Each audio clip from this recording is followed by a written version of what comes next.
hindi po talaga dapat nananatili rito ang mga illegal na operasyon ng Pogo.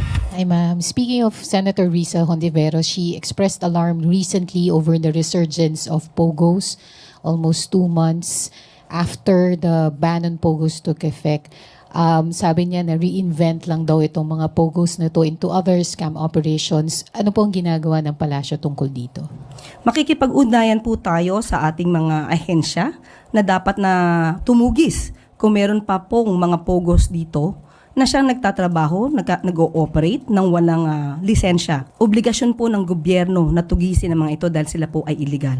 Alamin po natin kung hanggang saan po ang naging partisipasyon ng mga opisyal ng LGU, kung nabigyan po ito ng permit, kahit wala pong tamang dokumento at lumalabas po na lahat itong mga taong ito na nagkaroon po ng tsansa makapagtrabaho sa Pilipinas, malamang ay hindi lamang po mga opisyal ng LGU ang maaaring managot.